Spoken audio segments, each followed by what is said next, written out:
We unpack. We unpack. We unpack. Coming to you live. Boxing Ego unpack. Yeah. We unpack. We unpack. We unpack. Coming to you live. You clicked on this video because you want to hear about Ryan Garcia, his current suspension. What does he feel about his suspension? When is he going to return? All of that good stuff shall be discussed and included in this video.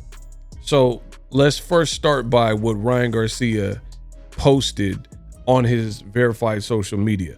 My name is Ego. I've been covering boxing over 10 years, the best in the business, and it's not even close. So make sure you guys subscribe to the channel if you like the content. If you love boxing, you'll love me. Ryan took to his social media. He says boxing jail, which he's referring to his suspension. In case you live under a rock or maybe you're just getting into boxing, Ryan has been suspended for at least 1 year based on the Devin Haney fight that took place April 20th. Ryan Garcia tested positive for Ostarine. Ostarine was found in his system the day of the fight and the day before the fight in 2 separate tests. It's banned. It's a SARM. So after the commission investigated, they determined that Ryan Garcia is being suspended. So that's where he's at. He's calling it boxing jail, but he's referring to his suspension. Boxing jail going quick. I'll be in the ring in no time. I'm already going after the biggest fights.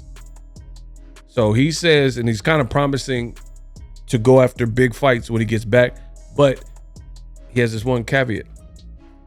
Maybe one tune-up because it's been a year. So he's being realistic with himself and saying, like, I definitely want the big fights, but considering that I've been inactive for a year, I might do a tune-up, which makes perfect sense. Now, I got to talk about this because there's some boneheads in the comment section and they say stuff like, why are you covering Ryan Garcia? First of all, mind your business. This is my business. This is my channel. You, if you like the content, subscribe, thumb it up, leave a comment. If you don't like the content, you don't have to be here. That's the beauty of YouTube. So it's just funny to read comment. Oh, why are you talking about Ryan? Just leave him be. You worry about it. And that's like let's say someone has a politics YouTube channel, and because you don't like one of the politicians, like let's say Donald Trump, then you telling the politicians on YouTube not to talk about it on their political channel. Don't talk about Trump. I don't care what y'all talking about. I'm gonna talk about what's cracking and what's going on in the sport of boxing. So now that we have that out in the open, Ryan Garcia's return, I think he should take a tune-up.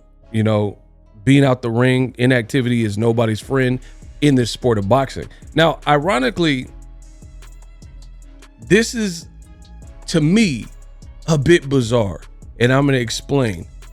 I find it a bit bizarre that you have Ryan, who over the last 6-8 months has acted extremely bizarre. Rants, he said some reprehensible things. He's acted nasty. He's acted crazy. He just did everything. He just went off the deep end, right? And in this tweet that I'm covering today, he's talking with some sense, talking about, hey, I've been out the ring for a year, or I will by the time I'm eligible to get back. Therefore, maybe one tune-up, just because it will be a year layoff. But then you listen to the Haneyacks, they're talking like Devin Haney is Superman. And what I'm reading in comment sections, what I'm hearing is that Devin should go after this fight and this fight and this fight and this fight, or move up in this fight. And the names that people are suggesting certainly aren't tune-up fights. And for me, my personal taste and opinion, I feel like Devin, if anybody needs a tune-up, is Devin Haney. So to me, I find it a bit weird that Ryan Garcia, the fight was overturned. I get that. We don't condone cheating here. Face your punishment. However, it doesn't change the beating that Devin Haney took. He was the one swole up at the end of the fight. He was the one that got dropped and saved by the referee. That's what I seen. So, like I said, Devin is in between a difficult position, a rock and a hard place, based on how that fight played out. I've said that from day one. I still feel that. I'm not saying Ryan shouldn't take a tune-up, but it's just funny to me to read comments from the Haneyaks who are basically suggesting that Devin don't take a tune-up, right? They're saying like, oh, fight Liam Paro and, you know, fight Boots Ennis and move up to 47 and fight this guy, or fight Subriel Mati. And I'm like, are these people like okay? If you watch the Ryan fight April 20th, I think Devin needs a cool year off, come back in 2025, and I think he should make changes in his team. That's up to him if he wants to. I'm just giving you my opinion. And I think he needs to go, you're no longer a champion. You didn't fight Sandor Martin. You had to give up the WBC belt. So now that you're not a champion, you should really go back to the basics, and instead of fighting this echelon of competition, drop that all the way down. A Ryan Garcia rematch could be very ugly. It could be a do or die fight for Devin Haney. Other names I'm seeing people throw out other than Liam Paro, he got confidence now. He just beat Subriel Matias, who was the boogeyman. So that's a dangerous fight.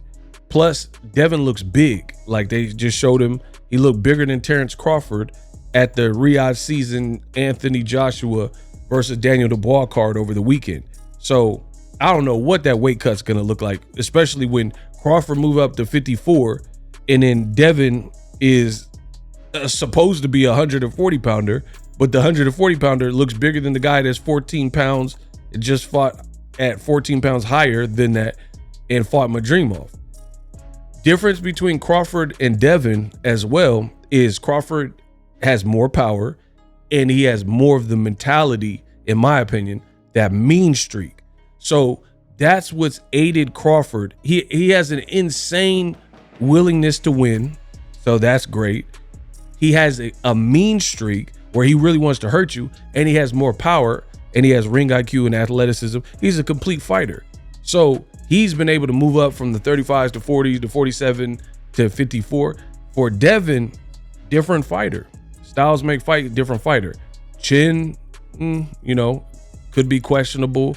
Power, as he moves up to 47, because the thing is, unless you're doing something illegal like PEDs, guys don't typically exude minimal power in the lighter divisions and start moving up to the 47s and 54s or one or two divisions higher, and then all of a sudden they Artur Beterbiev and knockout guy. Beterbiev was cracking guys in the amateurs. Deontay Wilder cracking guys in the amateurs. Gervonta Davis, there's legit a clip of him. He's like 6 or 8 years old, and he steals on some kid that was bigger than him, and just bap, hit him with a left, and the kid gets rocked. So, you know what I mean? Power doesn't just appear overnight. Guys that have power know it. And we haven't really seen that from Shakur or Devin Haney. So for me, I truly believe it's going to be very challenging for Devin Haney in his comeback. He's going to want to take it slow. And I've talked about it, and then I heard Eddie Hearn talk about it. So I must not be that bad on this mic. The problem for Devin Haney is this. I don't believe that Devin Haney is on planet Earth right now, meaning his arrogance is higher than his current market value in the sport of boxing. We just heard it, and I made a video, check that video. Eddie Hearn depicted the whole scenario of why him and Devin Haney had a falling out on social media, because Devin felt entitled to tickets to a Joshua Dubois fight late terms at the last minute. And then he started talking crazy about Eddie Hearn, saying, oh, he's two-faced, he's the fakest person I ever met, and went straight to social media, which of course rubbed Eddie Hearn the wrong way, and he resented. So that's just one example of the arrogance, right? Also, if you listen to what Devin's saying in some of these interviews, like the one he just did with Andre Ward, he's saying he did nothing wrong and it was all Ryan because Ryan cheated. Brother, I'm here to tell you there were things you could improve on. Regardless of Ryan Garcia, he's facing his punishment. There's stuff you can improve on. Point blank, period. If you think that's just a SARM did all that, God bless you. But I don't. I don't think that was the so-called, especially, I don't want to even keep getting into this because I've already discussed it. A SARM like Ostarine is not what you would probably take. You would take EPO or some hardcore-ish to go crazy and whoop somebody. That's just the reality. If you're going to go out, you're going to go out shooting. Like Gerald Big Baby Miller, he had a PED cocktail in his system, multiple things. Ryan didn't get caught for multiple things. He got caught for one thing. So that's all you could charge him with. And that's just the reality of it. But Ostarine's not going to just give you power and overnight timing, especially if they found it in his system the day before the fight and the day of the fight. That's not how PEDs even work. You have to, like most things, like I don't do drugs, but I read a lot. I watch a lot of documentaries and stuff. And I can attest just from, I have bad allergies, right? So I can't just go from not doing my nasal rinses, like I do like a saline nasal rinse, get on like Allegra or a Claritin or Zyrtec. I can't go from not taking it to just take it one day and then your allergies are gone. That's not how allergies work. So it's similar to that in terms of PEDs. The people, that's why they call it cycles. The people who are bodybuilders or Lance Pugmire who are on stuff, they're cycling. They're going through different phases and cycles, like use this and then use this, take a break and then use this, you know what I'm saying? Or you start with a heavier dose, and as you get closer to your competition, then you start reducing the dose, but it's already kicked in. So to me, there's just always been some weird things with Ryan Garcia testing positive the day before the fight, day of the fight for the Haney fight, point blank, period. So I said what I said. Ryan, he needs a tune-up just based on inactivity, but he didn't get whooped by Devin Haney.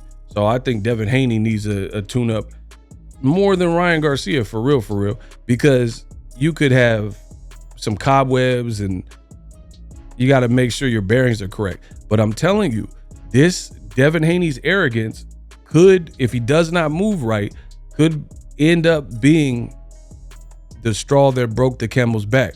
What do I mean? I'm saying this, and I mean this. Devin Haney, he feels cheated, and I can understand that. That makes sense. But I truly believe that Devin Haney feels, hey, since I've been cheated, it's everybody else's problem, right? And he's like, I did nothing wrong, yada, yada, yada. But the reality is you still went through the fight. You still have to act in accordance to that.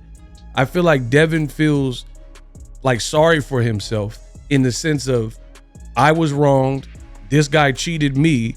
So we just get back to the drawing board. But unfortunately, it does not work like that. Ryan is still clowning you, making diss songs, winning some people over.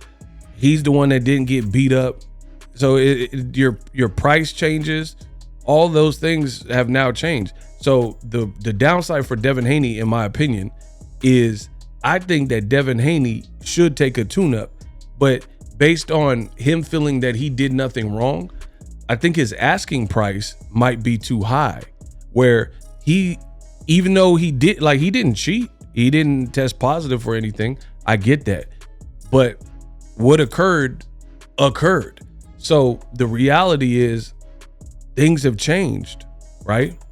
It's like getting a clean sheet of paper, college rule paper with the lines. You could take a fresh piece of paper out the package, write some things on it, erase it, and then crumple it up and throw it in a trash can. Someone else can retrieve it, and you could try to straighten out that piece of paper. But that piece of paper is never gonna look like the fresh piece of paper from the package when you've balled it up and crumpled it up and then try to like press and iron it back out It's going to look all crinkly. You could tell that someone balled it up. That's kind of what it's like for a boxer that goes through that type of fight. Your trajectory has been shifted. Now, how you deal with that psychologically and mentally, that's on the individual fighter. But we can't omit it and just breeze past it like it didn't happen. What happened with you and Ryan, in fact, happened. And that's where you got to pick up the pieces. So I think it's still a long road back for Devin Haney. And I think that could be an issue. He might be lured into a fight that's going to pay him what he wants, but it's going to be a dangerous fight like Conor Benn or something. For me, I don't like that coming straight off of probably a year layoff or month-long layoff and then fighting Conor Benn at a 47, right? I think that's too dangerous. But this is the potential conundrum that Devin Haney is in, where the amount that he's expecting, he probably wants similar to what he's been making, despite the fact that that Ryan fight hurt you, bro. It hurt you. So if you don't come off that price, then you'll probably have to take a tougher fight to get a price you want. But then now there's a heightened level of danger by fighting the guys that are going to pay you what you want to make. Like, for example, Turkey might come out of pocket if you take a dangerous fight like Jaron Boots Ennis, or he might come out of pocket for Conor Benn. There's a market where you, not necessarily in America, I would say, but you could put that in Saudi Arabia maybe, right? And it's an interesting fight. A Ryan rematch. There's obviously a backstory there. So there's some interesting fights, but the downside is those interesting fights, although your price will be what you want probably, those interesting fights are super dangerous though, coming off the Ryan Garcia fight, right? And that's how I see it. That's how I've always seen it. That's how I continue to see it. So Devin Haney has tough choices. I think he should really consider making changes with his team, because your next move, you got to make your next move your best move. Some of you don't know this. Devin is still suspended. I'm on his box rec right now. He is suspended still. So you got battered. You fought in April and we clear out almost to October. We in September and you still suspended until further notice. So that means you haven't like probably filled out the paperwork, went to the doctors or whoever so they could clear you and say you're able to come back and start sparring, and you haven't presented that to the commission. So this is still showing you as suspended. So I get it. Ryan is saying he needs a tune-up. I think they both need to take a tune-up, but for different reasons. That's what I truly feel. Let me know how I did in this video. Subscribe to the channel. I'm the best in the business. I break it down. I give you all the information that you need because I am the best in the business. Peace.